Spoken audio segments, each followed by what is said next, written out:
one of the things that I find somewhat disturbing is how Reza tries to hedge his bets. And so this is kind of not exactly where we're going today, because we want to get to a discussion of the deity of Christ.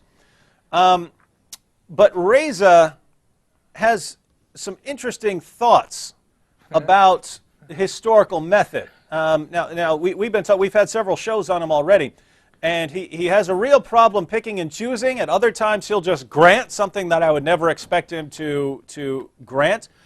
But he does seem to guard against anyone disagreeing with him by quoting passages that he's not using, by saying this: "There are a few things to keep in mind before we begin our examination.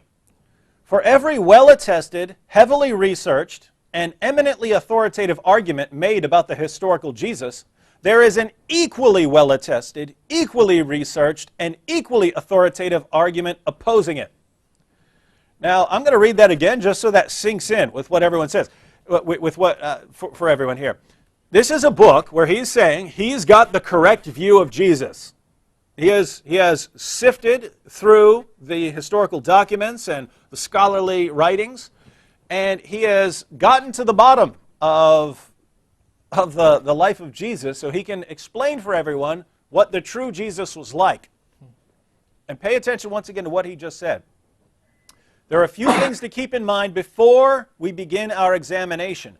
For every well-attested, heavily researched, and eminently authoritative argument made about the historical Jesus, there is an equally well-attested, equally researched, and equally authoritative argument opposing it. No matter what you say, no matter what argument you have about the historical Jesus, there is another argument saying the opposite that's equally well-researched and equally authoritative.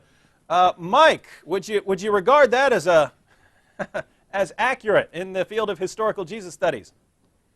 Well, no, I wouldn't. And first of all, when I hear you quoting him on that, I'm thinking, all right, well, why should we believe then his view of Jesus above others?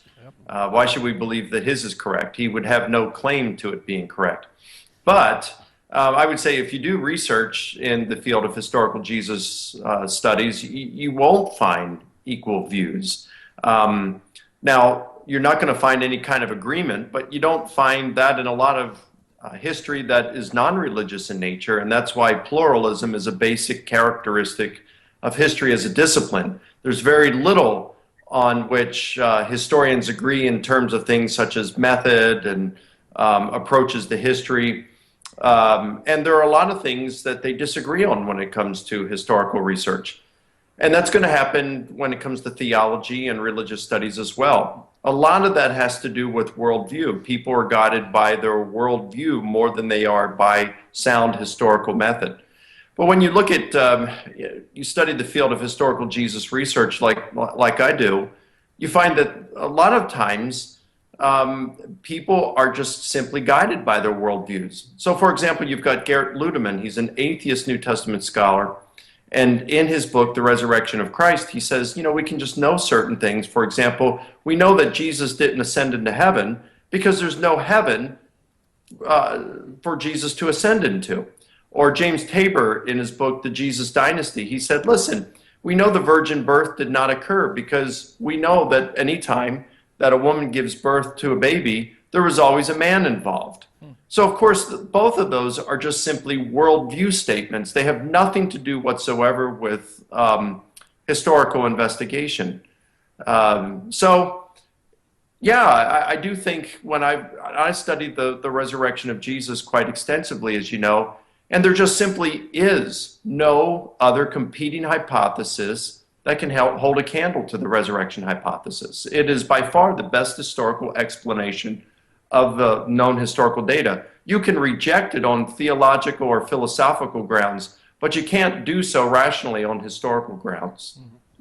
Interesting. And what you were saying about biases affecting our interpretations, this is interesting because Reza says here in his introduction, scholars tend to see the Jesus they want to see. Too often they see themselves, their own reflection in the image of Jesus they have constructed. And this is interesting because earlier we were having a program on his overall presentation of Jesus as this sort of jihadist Jesus, this Jesus who's bent on violent revolution and fails and is crucified for it. This seems to be a Jesus that's being made more violent to make it better by comparison with Islam.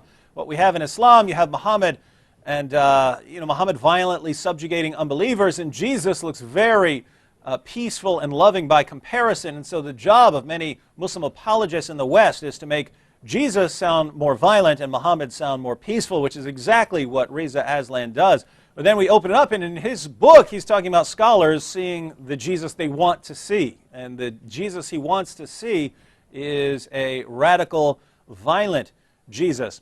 Now, what's interesting is, as you pointed out, it's very odd to say that for any, serious argument you can make about Jesus, there's an equally serious argument to be made against it, both of them equally well-researched, because over and over again he claims that he has the correct position about Jesus. Let me read a passage here at the end of his introduction. He says, "If we expose the claims of the Gospels to the heat of historical analysis, we can purge the Scriptures of their literary and theological flourishes and forge a far more accurate picture of the Jesus of history." Well, how are we forging an accurate picture when no matter what you say about Jesus, there's an equally good argument against it? He says, "Indeed, if we commit to placing Jesus firmly within the social, religious, and political context of the era in which he lived, an era marked by the slow burn of a revolt against Rome that would forever transform the faith and practice of Judaism, then in some ways his biography writes itself." So his biography is pretty straightforward. He says, "The Jesus that is uncovered in the process may not be the Jesus we expect. He certainly will not be the Jesus that most modern Christians would recognize. But in the end, he is the only Jesus that we can access by historical means." This is the only Jesus we can access by historical means. But if you doubt me, keep in mind that any argument you make, there's an equally strong argument against it. And that's what I mean by sort of hedging his bets here. It's I have the correct view of Jesus. You're all wrong if you disagree with me. But if you dare make an argument, keep in mind we can't really know anything because the evidence is always going to be equally balanced here. And that's all at the very beginning of his book. That's sort of so anyway. That's disturbing. Contradicts himself, doesn't he? Yeah. What's interesting is if James D.G. Dunn is correct in his book Jesus Remembered, then historians cannot do the very thing that Reza is suggesting that he can do, because you can't peel the Jesus of history away from this Christ of faith, as he wants to suggest, because that's what we have in the Gospels.